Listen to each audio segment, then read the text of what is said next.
Hello and welcome to the DM's Book Club, a weekly book club podcast where we talk about some Dungeons & Dragons normally and how we can improve it and include it in our role-playing campaigns. With me, I have an incredible special guest, the one, the only, Sharmini Bodell! Woo, yeah. Can I woo myself? I'm wooing myself. You need to woo yourself, absolutely. Sharmini! Yeah, have the audience in the studio to woo, so it's like just us going like, yeah, hi. It's this imaginary people going, oh my god! Yeah, it's very much American audiences here now. Yes. Thank you all.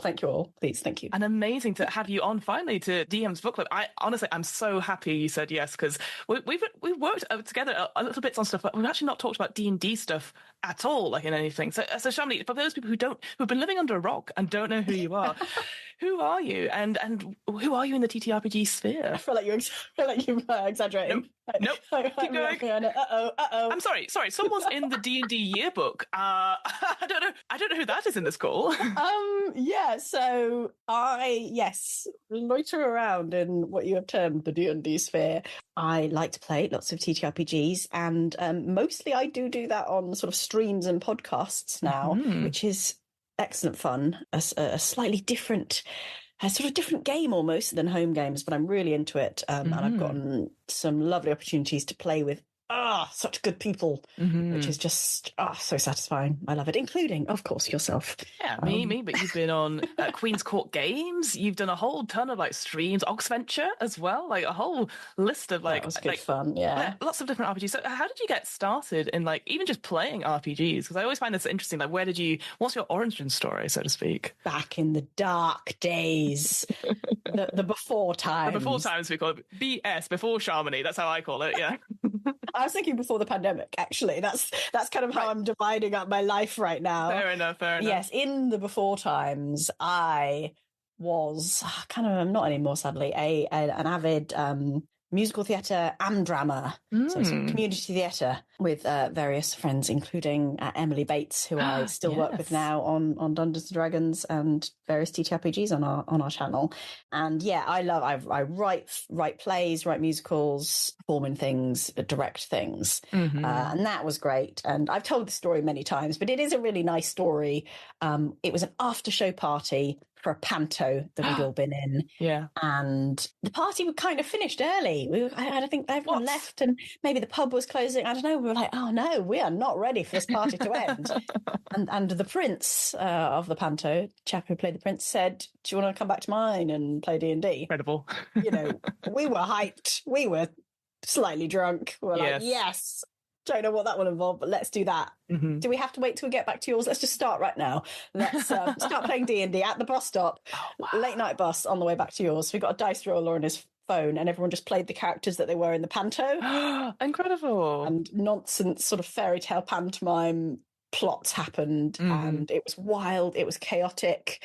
It was ridiculous, and we were all hooked immediately. I love the fact that you couldn't wait to get home. You were like, what is this? I'm in. Like, but it also seems wild that an after party would finish early. I'm like, yes, I don't know what happened there. Yeah, that was an error. But a happy circumstance though, and like, because that seems to me now the perfect thing. Like, should we go back to mine and play D&D? Like, normally it's like do more drinking or more chatting stuff. No, we'll go play a role-playing game where we can be different people into the late hours. It was a very tangible type game onwards from that as well. It was, because it's the before times. We were all in person, so he set up ridiculous puzzles that involved sort of physical things like try these shots and guess what you're drinking, or like be blindfolded and feel this and all those kinds of things that you can only do in person. I love physical props. I love physical things where you get to tactile feel them and be like almost that immersiveness to it. That's really cool. Great. Are you, first and foremost, would you describe yourself as a D&D player, or someone that does lots of different RPGs? Because I know obviously you're known for doing D&D stuff, but like I've seen you doing lots of other RPG systems. Like, where does your heart lie in that sort of like the divide of D&D versus RPG, I would definitely say TTRPG player. And I think it's important to say that even if you really like D&D, because I think it's important to note that this is a genre of games, not a single game. And obviously the broader world doesn't necessarily know that, and therefore I 100% use D&D as a shorthand for TTRPGs. Or like if I'm talking to someone, I will of course I will say Dungeons and Dragons, because like at least they'll have vaguely heard of it and they might have the slightest inkling what I'm talking about, and then I can go on to explain it. But my heart, but I would say my heart has very much moved away from D&D. There's sort of certain elements of it that I was getting a bit bored of. I was like, nah. And I tried all these other ones finally. Because the thing about trying other TTRPGs is I like to have a GM who will be like, I know the system, let me run it for you. I'm like, I don't want to look it up myself. Aha, a friendly GM, you know, like, yes, great, teach me. And then play these other ones. I'm like, this is great. But saying that, we have come back to a D&D campaign recently on RP Geeks that you were in, Zach Butterscombe GMing with Ed Spence as well, and Emily Bates, this is my co-host on the RP Geeks. She was very much like, I miss D&D, just give me some dungeons, give me some dragons, like the mechanics, the crunchiness and tactics, and you know, all the sort of really familiar terminology and abilities and all that. And I was like, oh right, and now I'm actually quite enjoying it. I know, it's quite good, isn't it? Yeah, it's fascinating because I agree, because obviously we'll talk about a bit about it. So Once a Hero that we're doing again, that sort of thing, like the heroes are getting back together after so many years of being apart, and like a very sort of famous sort of story, that sort of thing coming through. It is interesting to be like, oh, I played this game so much. It's really straightforward rather than going, oh, what can I do? I'm like, oh, it's I definitely felt like putting on a glove, like, you know, it felt very familiar, and I was like, oh, I know what a rogue does. Yes, amazing. And like, well, I can't do anything this turn, but I at least know I can't do anything, rather than going, I think I could do something. So. And that comes from having only played D&D exclusively for the first, you know, years of my TTRPG playing experience was just D&D. And like, it's ridiculous now, like if someone was like, shall I get into a TTRPG? I'm like, don't start with D&D, it's so complicated, like you don't need all that. But now that I've learned it all, I mean, this is also, I should say, like, this is also from watching Critical Role. Yes. And then some of the familiarity comes from that. And then like taking that into your home game and kind of knowing what you're talking about, you know, watching actual play as a way to learn how to play. Not the mechanics, but learn the gists. Yeah. I like that. And especially because I know you, like you said, you know, you've done Andram, you've done improv and that sort of thing as well, of like, just going with your gut and then creating the story and the characters and having the mechanics help you in that sort of sense. Because I agree, like, I think for me, because I also started off by watching Critical Role for the story and stuff like that, and we're like, oh, it's this game, and then bringing the two together, it felt very sort of like a moment, again, you know, pre-pandemic, you know, BC, before Chamonix, that sort of like, but it's the thing. And then now, obviously, we've got a whole wealth of people obviously exploding on the scene, doing amazing actual plays of lots of different RPG systems. And it feels like, to me, the big draw of it is, like, as someone who runs a lot of games, I obviously look for, like, oh, how's this mechanic used, etc. But actually, what people really come for actual plays is the characters and, like, what's the story being created and what are people bringing forward. And that's what I really wanted to get you on for, because I know not only are you amazing at creating fun characters in different systems, but, like, you go the extra step that I don't think lots of people do, really, and dress up as your characters. Like, you have... I have seen so many props that just come out, and I'm like, what's in the back of Chamonix's shop of like different hats, different things, like, because you embody that character so much. Yeah, that must be the Amdram history, mustn't it? It's like, I can't just sit here dressed as myself acting, no. Give me a hat and I'm done. I'm a new person. Love a hat. Let's talk about characters then. So, like, for you, when you're told, like, oh, we're going to do a game, and you get the pitch of the game, where do you sort of think about, do you think about, like, the concept of a character, or do you create a character using the system? Like, I know we've done stuff for, like, Orbital Blues, for example, but, like, for you, where do you normally start when you're thinking of a character for a game? I think one interesting thing, as sort of detour to get to answering that question, is how my thinking on that has changed. Oh, perfect. Yeah. Because I think when I started out playing long D&D campaigns, playing home games, sort of getting into it, there was sort of character vibes in terms of what kind of personality, what kind of person am I going to be portraying? And then a sort of big element of backstory, right? Where has this person come from that has made them this way? Or to some extent, you know, what elements of a backstory am I going to keep secret and then sort of reveal? That's like the bit of story that I'm writing. And then whatever happens in the story happens. And now I've moved so much into thinking about actual play as a performance medium that I definitely think about it very differently. I've come to generally prefer shorter campaigns, and I've come to prefer slightly more, I want to say railroaded. I guess that's kind of used as a negative term, but slightly more constrained, whether that's by the genre itself, by the sort of some inevitability of story, or by the sort of collaboration of people at the table who gets to decide where this is going. So now when I think of a character, I think about where they're going to, as well as where they've come from. And I tend to think, again, from a sort of, as a sort of, from the position of a writer, say, a storyteller, I think of what is a character's arc potentially going to be even before the story's happened.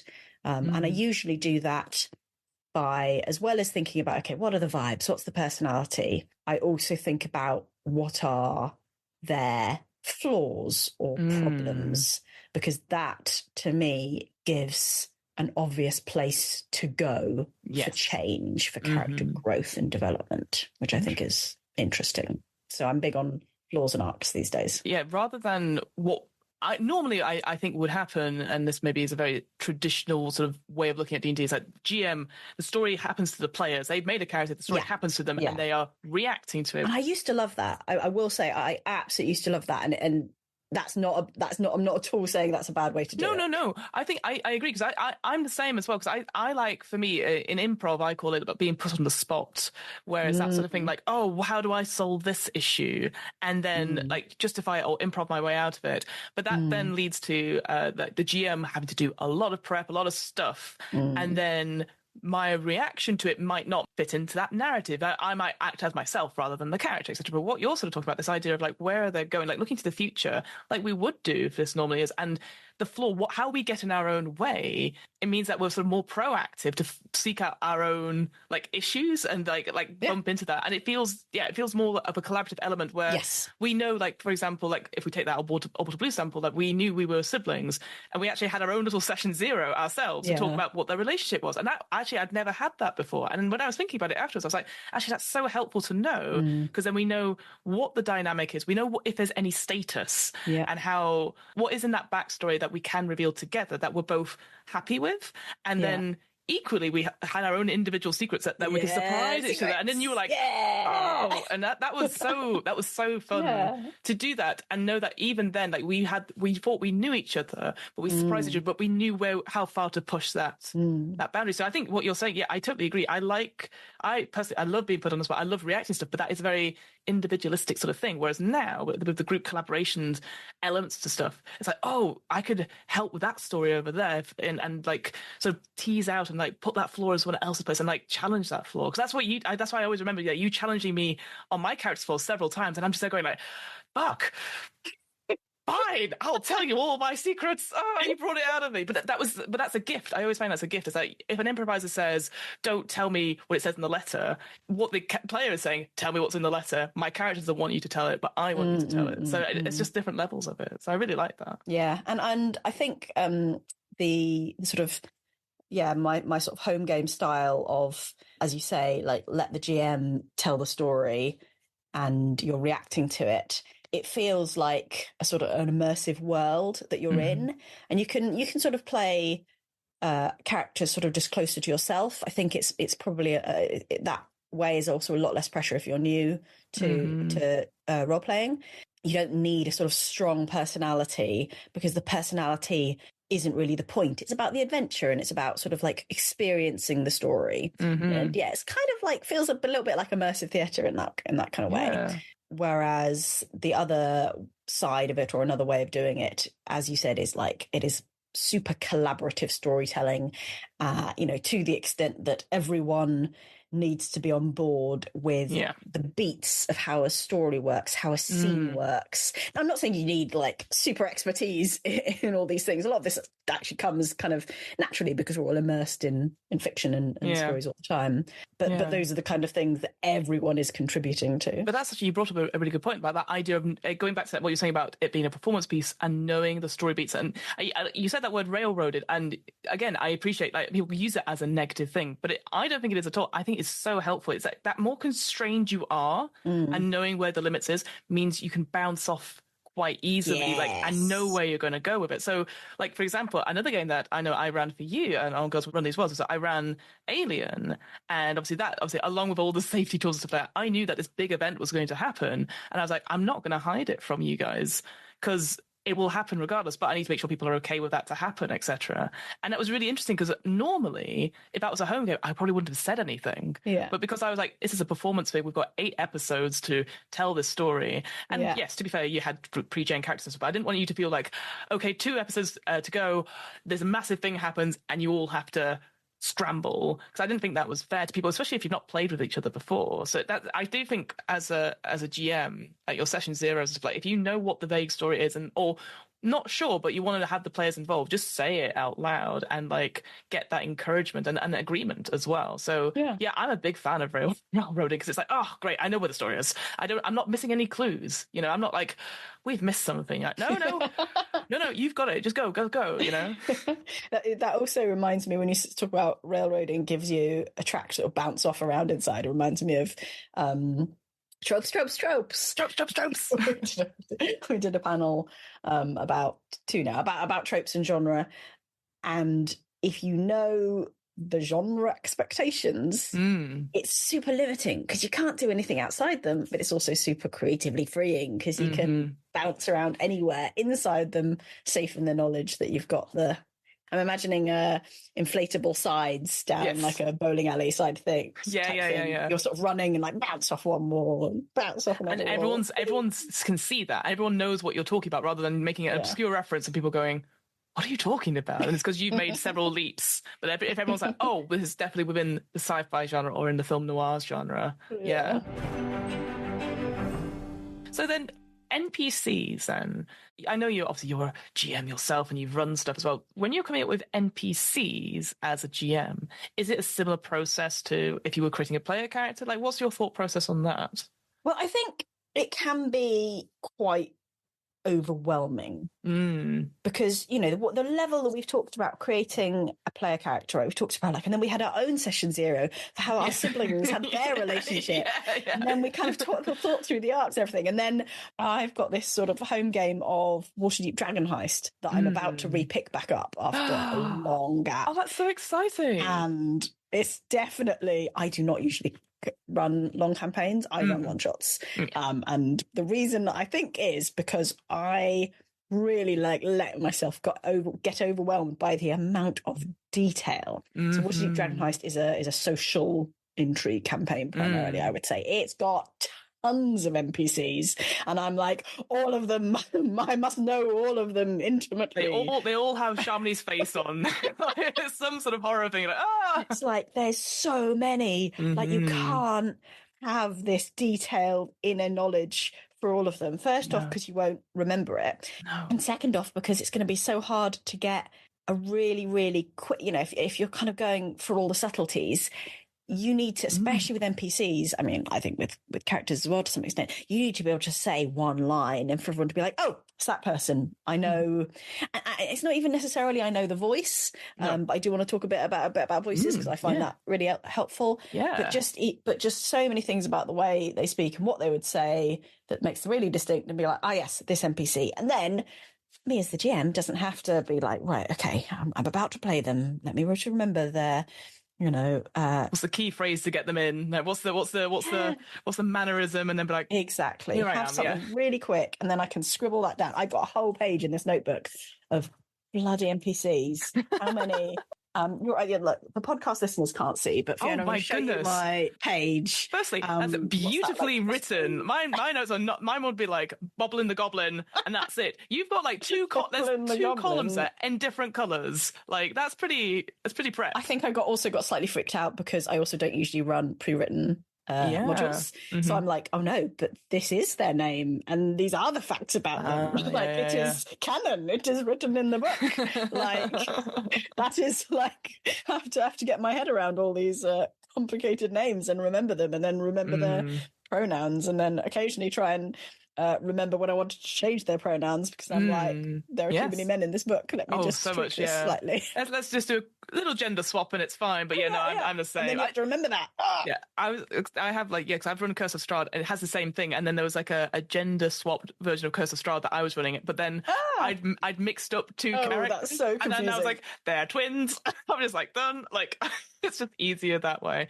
And it's interesting because I think, like you said, normally if it's like just a hack and slash one, you don't worry too much about NPCs because of social intrigue. Because I've read Waterdeep Dragon House as well, and the fact you could have 4 different people like look, big sort of villains, etc., and those interactive elements and stuff. Like, it's a very interesting story. I really, really enjoy it. But I agree, there's a lot of elements, and if you're trying to get that subtle, like that sudden switch, and they go, oh, wait, it is so and so, without going, what? It's that person, like it's I think it's quite intimidating because you don't want to necessarily give all the game away, because I'm someone, you've seen me do social deduction games. I feel I'm a bit of a panto player, and some people just go, no, you're very good, but honestly, when I'm evil, the heart race is pumping, I can't lie, and I'm just there sweating. And I'm the same in role-playing games. When I have a big secret that NPC's trying to hide, I think people just know.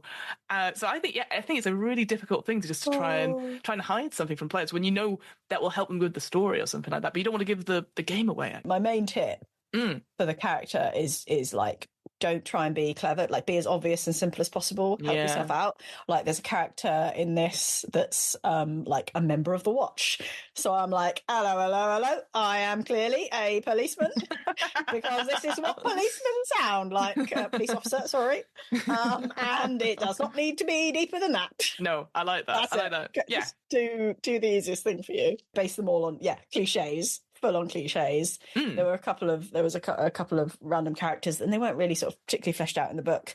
And I was like, hey, like this dude, I think he's basically a surfer dude, but not American. And I'm British, but I'm kind of a surfer dude, and like that's the vibe. And I'm like, that's British surfer dude. That's 3 words. Boom. Yes. There we go. A little sort of like descriptor that you can just put next to someone. You like, I know what that character is. Yeah. In terms of voices then, because I know you sort of mentioned it before, so do you, for yourself, like, do you try and do different voices to indicate the characters, or is it more mannerisms? Like, how do you differentiate for the NPCs for your players? I guess, what do you think is it's like whatever's easiest again, right? Like, just as a GM, I'm like, just make life easier on yourself, especially for, if there is one NPC who's like going to be a really core part of it, going to be with the party a lot, and it's really key, like, obviously put more effort in, but when you just need to get through them, so my big tip is base it off other characters. Just steal other people's things. Like, I've got a character who is just voice is just like Peter Pettigrew from the Harry Potter films, sort of sniffly and ratty. Nice. Or like just think of it. Even in our current campaign, and in this Once a Hero D&D campaign we're doing, I was talking about my character in the Session 0, and Ed Spence was like, "Oh, it reminds me of this character in this film," which I won't say yet to embarrass myself. But I was basically like, right, I guess I'll try and be them then, because no one's going to know. No one's going to know. I'm not that good at doing impressions. Everyone's going to be like, "Are you doing an impression of this person?" No one's going to know. You're like, that's amazing. Yeah, no, I agree. Like, it doesn't have to be a perfect impression. If anything, if it's what you think that person is, people won't know until, like, I remember did like a homebrew game, and I don't know if you've seen Schitt's Creek at all, but that idea of like, and I was playing Catherine O'Hare's character in that as like as a drunk mom, but obviously it was a terrible impression. And then by the end, someone went, "I finally understood what you were doing. Very good." And I was like, "Oh, great." But they were like, "Why is she just going, baby, baby, constantly?" But because like that's all I could think of, is that she adds baby on every so often, and that was the character. Yeah, I remember that person had watched Schitt's Creek and nobody else did, and they were like, "What a weird person." But like, that's how it works. Good, because then it's like a weird but creative person, and you're like, "Yes, I am a genius. I did come up with this all by myself." But it's also about, like, I think, and this comes from improv as well, because I think sometimes, as you were saying, people get worried about like, "Oh, I've done something," but like I'll tell you, like, this is my most cringe player moment. It was one of my first campaign, my first character, and for 2 sessions I tried to attempt to do a Liverpudlian accent, and I was like, I can't commit to it because A, I can't do it, and B, I was, people were just like they were like, what are you trying to say? And I was like, I couldn't commit to it. No, but it's one of those things where I was like, I feel like if I tried to commit it to it, but maybe not as harshly or something like that, then I could have kept up with it.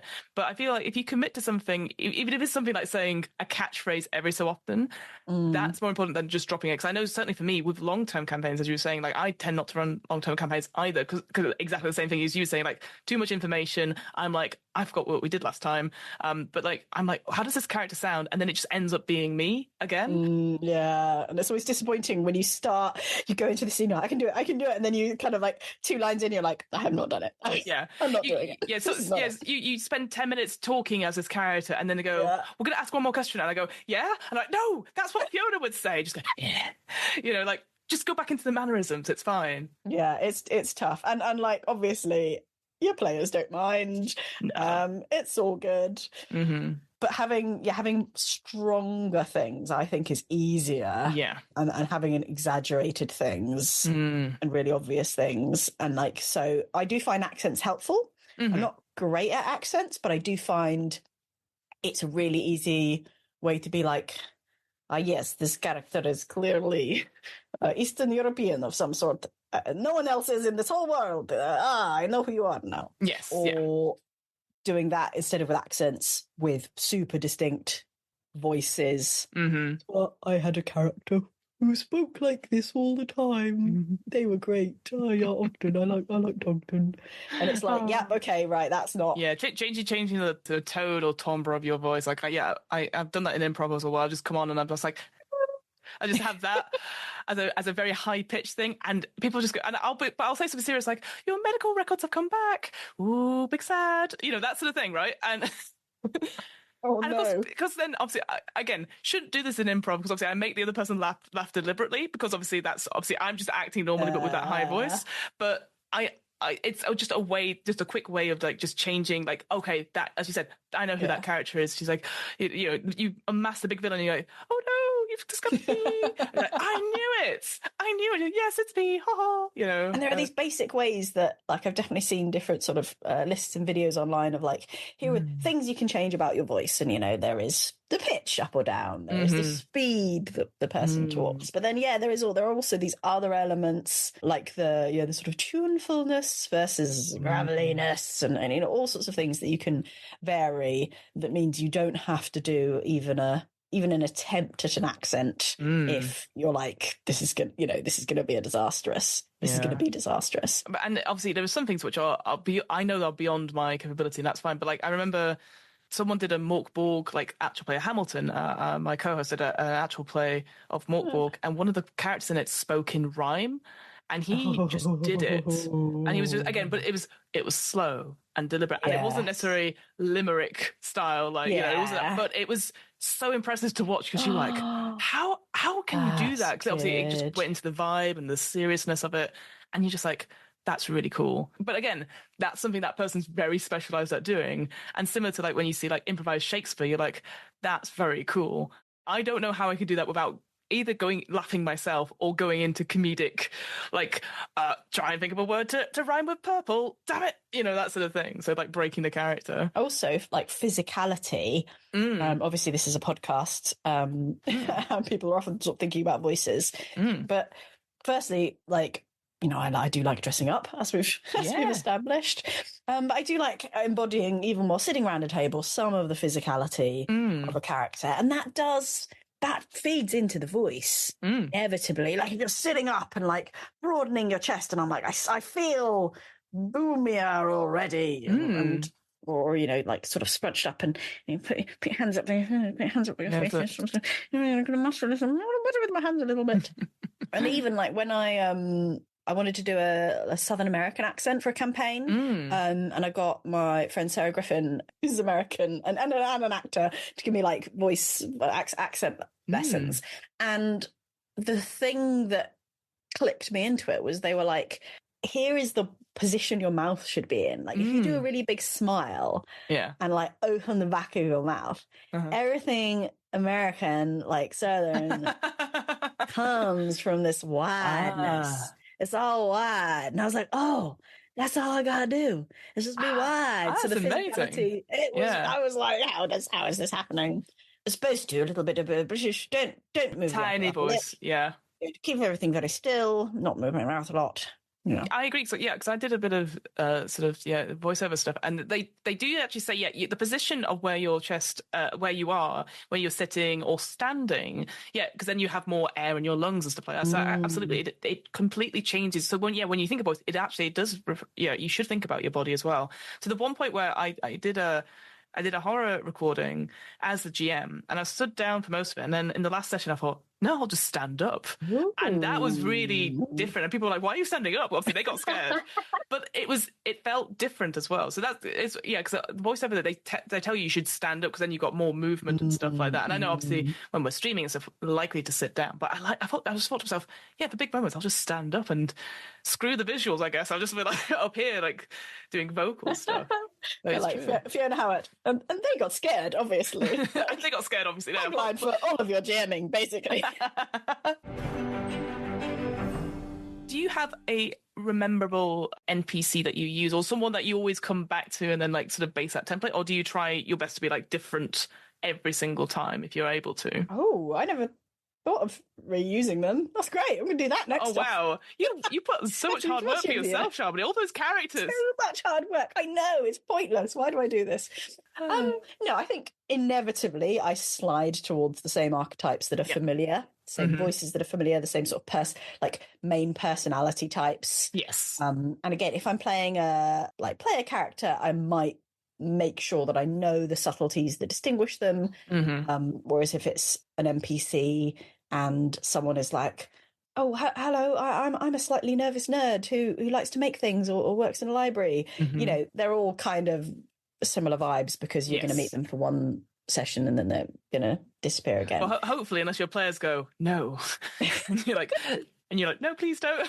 Well, look, you can always add in all the subtleties afterwards, can't you? That's true, and it's always been there, Don't worry, And having I really like having a few things that you know about that character's life, right? Let's say, that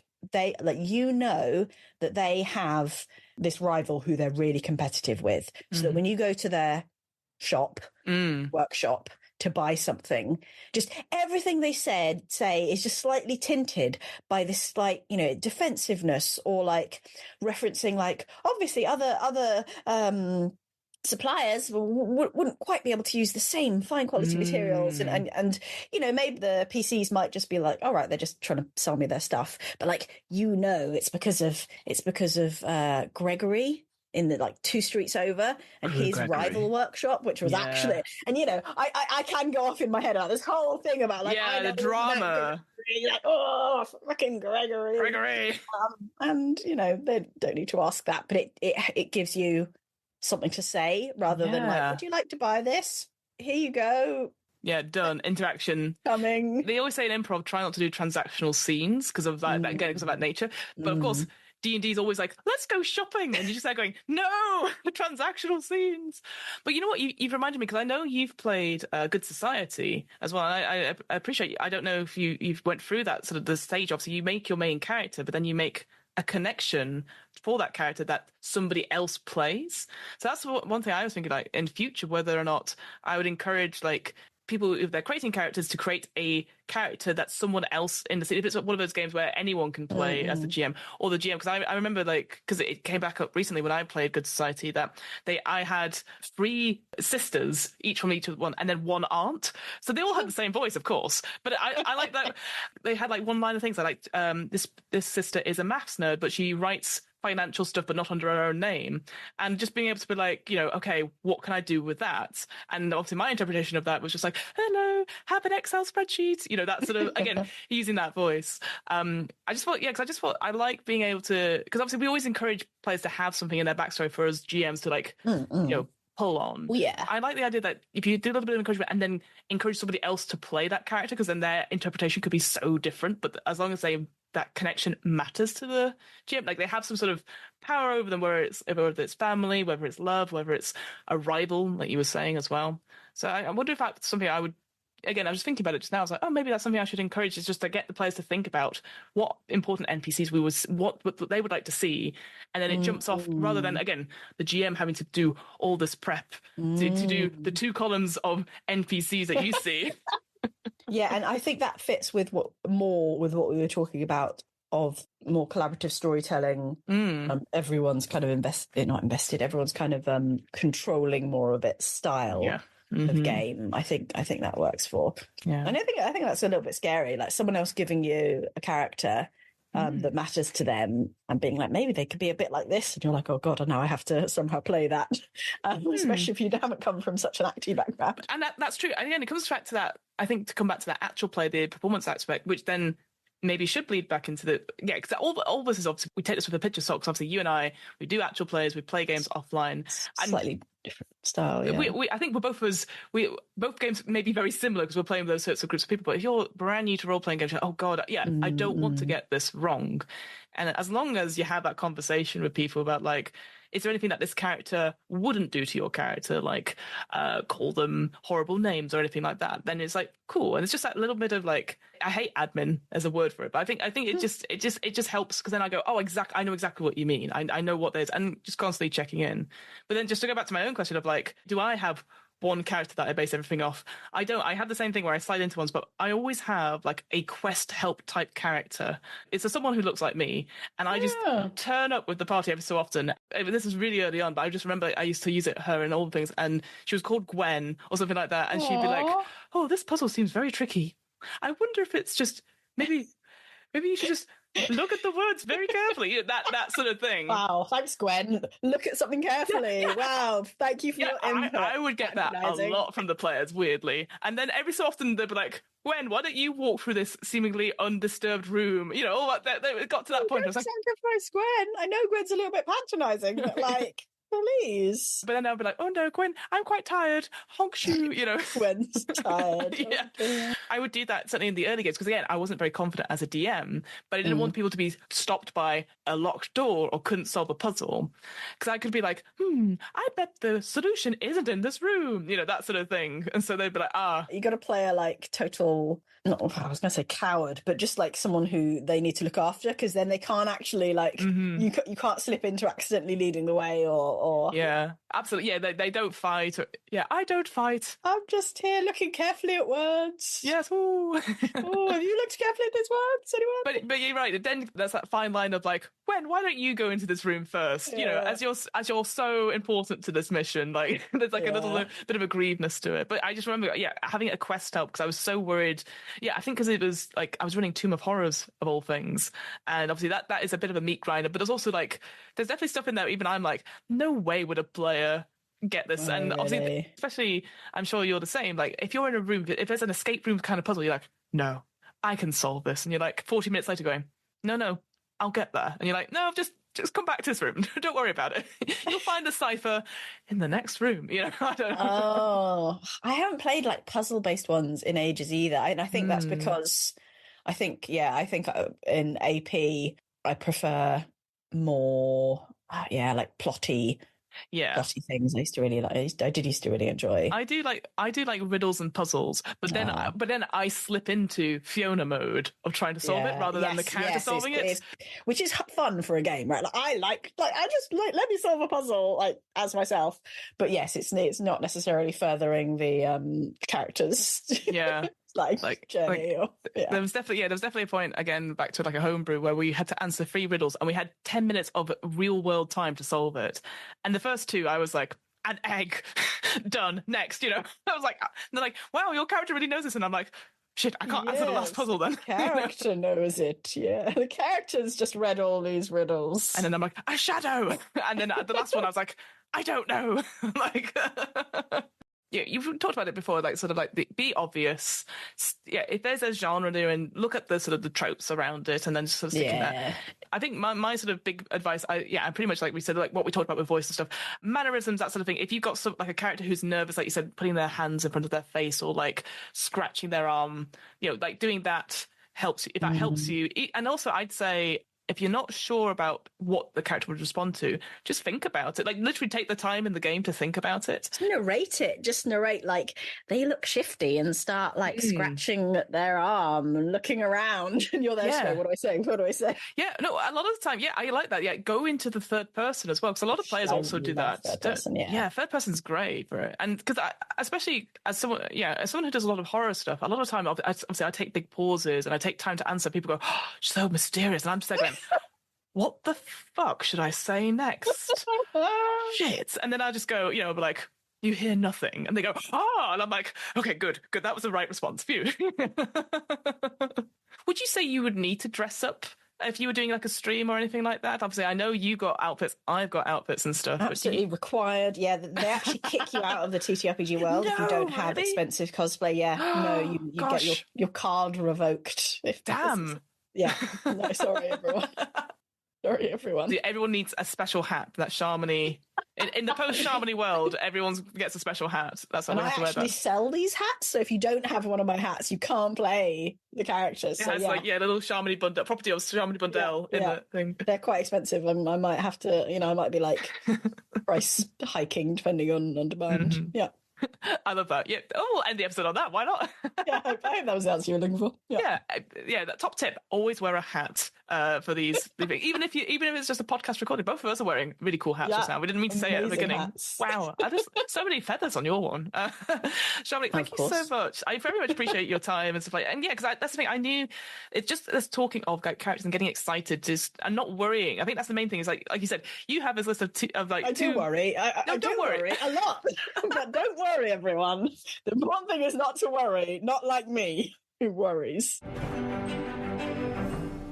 Do you have anything that's coming up? Where can we find you if you're on the social media? And tell us about Once a Hero as well. So we are in the middle of Once a Hero at the moment, and that is the D&D campaign that we mentioned, and that is on the RP Geeks channel, RP Geeks D&D, even though we haven't played D&D for ages, but RP Geeks, TTRPG. Understand. So yeah, it's too many letters. We need word with few. We need a term with fewer letters. The sphere needs a better name. Blame the sphere. Yeah, Once a Hero is great. So this is a 7-part D&D campaign that we've been streaming on our Twitch channel, RP Geeks D&D Twitch, but it'll be going up on YouTube and podcast as well. Mm-hmm. And it's again, it's a nice 7-part series. It's a good length. It allows you to really get into stuff, but it's not going to overwhelm you if you get behind. Mm-hmm. And then also, I think it's just finished the second series of Cyborg on Realms Pod. Yes. So Realms Pod is exclusively podcast, and it's super audio edited. It's gorgeous. Mm-hmm. There's sort of the effects on the different voices and sound effects in the background, and the original score behind it all. Gorgeous stuff. And we've just finished the second series of Cyborg, which is super action-packed, high adrenaline, cyberpunk, dark, gritty, horrible. Very cool characters in it. Really cool. Very different to Once a Hero. Yeah. Dark and pacey. Been really good fun. I think that's what I've got on at the moment. Yeah, well, if you want to check out Sharmony's other stuff that we've been in together, so we were also on Realms together for You Awaken in a Strange Place, where we did at the top of the Blackpool Tower, classic Sharmony off recording, and we're like, no, we'll put this in. That was super fun. And again, if you want to have good characters, something like that game is a really good example of like, you've no idea, here are like the vibes. Just do it and go for it. Yeah. But also Alien as well. You got your chops in Alien horror as well. Queen Court Games. I liked having a pre-gen character for that, actually. I like the acting challenge again as a sort of acty theatre nerd. I'm like, give me something to try. And that one as well, because you, again, in that particular Alien one called Destroyer of Worlds, very much like Aliens too, that sort of like Marines, etc. And I think it was fun to see you playing a character who was just like getting in, doing the job, and like, I don't like these higher ups who are chit-chatting away, I just want to get in and stuff. Like, it was really cool to see you play that character, and then obviously play a whole range of stuff. So if you want to see Sharmony's range, absolutely check out the Alien stuff. And an interesting demise, I guess, as we know. It was good. No spoilers. No spoilers. Stuff. recommend that, absolutely. And yeah, you can come and check out What Am I Rolling, which is a twice monthly tabletop RPG one-shot podcast. We do lots of different RPG games and interviews with game designers, which is good. I think when will this go out? There will be an announcement there'll be an announcement next week after this goes out of something that's happening with WoW, which is very, very exciting. So I'm very excited. Yes, I'll let you know what it is off podcast. Tantalizing. Oh yes. Yeah. Don't worry. I'm special, guys. I'm special. You get to know, Fiona likes me the best. Tells me all her secrets. Hey, I'm all for like a Charmony world. I've got to wear a hat. I've got to wear your hat as well. So. Yes. The prices have gone up, I'm afraid, since we've been having this conversation. Oh, the hats, damn. And you're going to need the latest hat as well. You've gone out a bit ahead there. No. Okay. Fine. Well, before that, then, and the other one I wanted to promote was like Orbital Blues that both me and Charmony and where we were playing two fun Gorgeous. siblings. Yeah, so much fun. Just to see again, if you want to see Charmony put me on the spot, just watch all the Bats and go, how do I fix this? But it was Orbital Blues Backstar on the RP Geeks YouTube channel. Please go check them out. Brilliant. Well, thank you so much for listening, folks. We will see you next week for another RPG topic. And well, there's nothing left to say, but then goodbye. Bye. Goodbye. Woo.